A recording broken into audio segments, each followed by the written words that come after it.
মৌলিক সংস্কারগুলো যদি না হয় তাহলে আপনি যেই সময়সীমায় বলেন না কেন সেই সময়সীমা এটা জনগণের আকাঙ্ক্ষার সাথে প্রতারণা। শাপলার ক্ষেত্রে আমাদের আলাদা অপশন আছে কিনা আমরা তো আলাদা অপশন দিয়েছি, আমরা সাদা শাপলা দিয়েছি, লাল শাপলা দিয়েছি, যদি একান্তই তাদের অনেক বেশি কষ্ট হয়ে যায়। কিন্তু এটা সবচেয়ে দুঃখের কথা, অভ্যুত্থান পরবর্তী বাংলাদেশে একটা স্বাধীন প্রতিষ্ঠান কোনো আইনগত বাধা না থাকার পরও আমরা মনে করি অন্য কোনো চাপের কারণে তারা এটা দেওয়ার মতো সাহস করতে পারছে না। এটা তাদের জায়গা থেকে আমরা মনে করি যে তাদের এটা একটা বড় ব্যর্থতা যে এইটুকু সাহস তারা দেখাতে পারছে না ওই জায়গায়। তো আমরা নতুন করে আবার আবেদন করেছি, আপনারা দেখেছেন ইতিমধ্যেই যে শাপলা প্রতীক তারা বলছে সংযুক্ত করা হয়নি, অথচ আমরা যেদিন আবেদন করেছি সেদিন থেকে তো তার এই প্রক্রিয়া যাওয়ার কথা ছিল, যেহেতু আমরা শাপলা চেয়েছি। আইনগত বাধা থাকলে কোনো কথা ছিল না।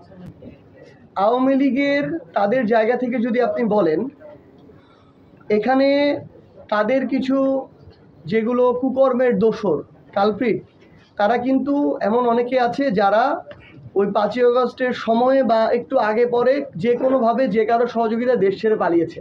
তারা যখন ওই দেশে এই ধরনের আবার অনাকাঙ্ক্ষিত এই ঘটনাগুলো সৃষ্টি করছে, আমরা মনে করি বাংলাদেশের পররাষ্ট্র মন্ত্রণালয়, অন্তর্বর্তীকালীন সরকার তাদের পক্ষ থেকে ক্লিয়ারলি এই বিষয়ে অ্যাকশনে যাওয়া প্রয়োজন এবং তাদের জায়গা থেকে আমরা দৃশ্যমান পদক্ষেপ প্রত্যাশা করি, যেটা নিতে তারা এখন পর্যন্ত ব্যর্থ হয়েছে।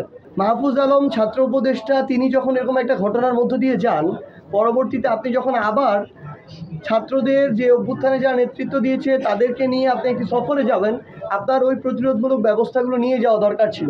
আপনি নেন না, এটা আপনার গাফিলতি, এটা আপনার সীমাবদ্ধতা, এই ব্যর্থতার দায় আপনার স্বীকার করতে হবে। কিন্তু আমরা চাই এর পরবর্তীতে শুধু দায় বহন করে আর বিবৃতি দিয়েই যেন আপনার পদক্ষেপ শেষ না হয়ে যায়।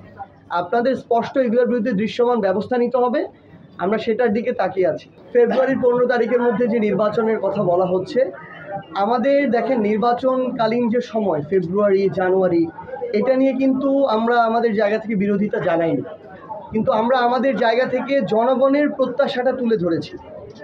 আমরা বলেছি যে মৌলিক সংস্কারগুলো যদি না হয়, জুলাই সনদের আইনগত একটা শক্ত ভিত্তির উপরে এই জুলাই সনদের ভিত্তিতে যদি নির্বাচন না হয় এবং আমরা যে সংস্কারগুলোর কথা বলছি এগুলো সংস্কারগুলো সাস্টেইনেবল হওয়ার জন্য, আইনগত ভিত্তি শক্ত হওয়ার জন্য যে গণপরিষদের নির্বাচন, একই সাথে নির্বাচন উইথ গণপরিষদ, এই গণপরিষদ নির্বাচনটা যদি না হয়, এত বড় যে একটা গণহত্যা হলো, এটার যদি আমরা ন্যূনতম বিচারিক প্রক্রিয়ার দৃশ্যমান রায় আমরা না দেখতে পাই, তাহলে আপনি যেই সময়সীমায় বলেন না কেন সেই সময়সীমা এটা জনগণের আকাঙ্ক্ষার সাথে প্রতারণা।